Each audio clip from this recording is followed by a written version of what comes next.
Selected premium rice. ടോളിംഗ്സ് foods, നല്ലത് വിളമ്പുന്ന സംസ്കാരം. മലയാറ്റൂരിൽ നടന്ന ഡ്രോൺ ഉത്സവ് ഡ്രോണുകളെക്കുറിച്ച് ജനങ്ങൾക്ക് അടുത്തറിയുന്നതിനുള്ള വേദിയായി മാറി.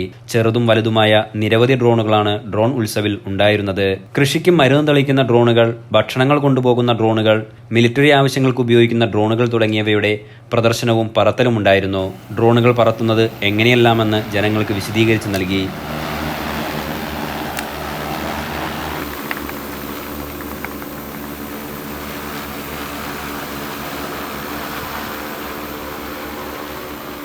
ബെന്നി ബെഹനാൻ MP ഉദ്ഘാടനം ചെയ്തു.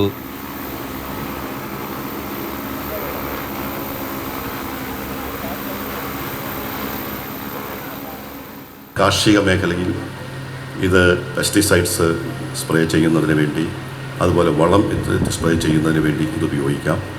നമ്മളിപ്പോൾ നേരിടുന്ന ഏറ്റവും സങ്കീർണമായ പ്രശ്നം പ്രകൃതിക്ഷോഭങ്ങളും വെള്ളപ്പൊക്കവുമാണ്. ദൈനംദിനം ഓരോ പ്രകൃതിക്ഷോഭങ്ങൾ കേരളത്തിൽ ഉണ്ടായിക്കൊണ്ടിരിക്കുന്നു. അപ്പോൾ നമുക്കൊരു ഏരിയൽ സർവേ നടത്തി എങ്ങനെയെല്ലാം ഇതിനെ നമുക്ക് കാലാവസ്ഥ നിരീക്ഷണത്തിന് ഉപയോഗിക്കാം. നമുക്ക് നമ്മുടെ ഏരിയൽ സർവേയിലൂടെ നമുക്ക് ഇപ്പോൾ ഒരു വെള്ളപ്പൊക്കമുണ്ടായാൽ ഏതെല്ലാം പ്രദേശത്തു കൂടി നമുക്ക് ഈ വെള്ളം ഒഴുകിപ്പോകും, അത് എവിടെയെല്ലാം ആളുകളെ മാറ്റിപ്പാർപ്പിക്കണം എന്നതിനെക്കുറിച്ച് കുറച്ചുകൂടി ശാസ്ത്രീയമായി ഇത് പ്രയോജനപ്പെടുത്താൻ ഇത്തരം ടെക്നോളജി നമുക്ക് ഉപയോഗിക്കാം. Ministry of civil aviation joint secretary Amber Dubey മുഖ്യാതിഥിയായിരുന്നു.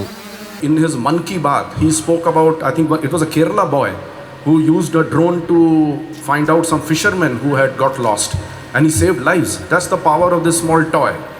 Okay, it's just 2 kilos, 3 kilos, and you'll see a lot of demonstration just across the field.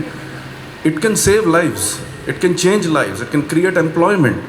Imagine a person with just class 10th, so we've reduced these standards, so just class 10th, if you're class 10th pass, 18 years of age, you'll get a certificate and a pilot license, and you can earn 20, 30, 40,000 depending on how much skill you pick up. Okay, so great opportunity for employment also. Auto micro UAS aerotech director retired group captain MJ Augustine Vinod, Adishankara managing trustee K Anand, Adishankara chief operating officer professor CP Jayashankar, Adishankara engineering college dean doctor KK Eldhose, integrated drone training academy CEO, retired squadron leader Varsha Kukroti തുടങ്ങിയവർ പങ്കെടുത്തു. Adishankara is going to lead the drone education program in Kerala, and this is going to be the nodal point for leading the drone education. Ministry of civil ഏവിയേഷന്റെ നേതൃത്വത്തിലാണ് drone Utsav സംഘടിപ്പിച്ചത്. Drone നിർമ്മാണ കമ്പനിയായ integrated drone training academy, Kalady Adishankara engineering college, Kerala police എന്നിവരുടെ സഹകരണത്തോടെയാണ് പരിപാടി നടന്നത്. നിരവധി വിദ്യാർത്ഥികളും പരിപാടിയിൽ പങ്കെടുത്തു.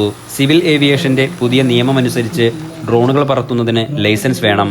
കൃഷി, ഖനനം, അടിസ്ഥാന സൗകര്യങ്ങൾ, നിരീക്ഷണം, അടിയന്തര പ്രതികരണം, ജിയോ സ്പെഷ്യൽ മാപ്പിംഗ് തുടങ്ങിയ ജോലികൾക്കെല്ലാം ഇന്ന് ഡ്രോണുകളാണ് ഉപയോഗിക്കുന്നത്. നിരവധി ജോലി സാധ്യതകളാണ് ഡ്രോൺ ടെക്നോളജിയിൽ ഉള്ളതും. അതിനെക്കുറിച്ചെല്ലാം ജനങ്ങൾക്ക് മനസ്സിലാക്കി നൽകുന്നതിനായാണ് ഡ്രോൺ ഉത്സവ് സംഘടിപ്പിച്ചത്. സ്വർണ്ണ ചരിത്രത്തിന്റെ 101 വർഷങ്ങൾ. ചുങ്കത് ജ്വല്ലറി. അനുഭവം, അതാണ് സത്യം.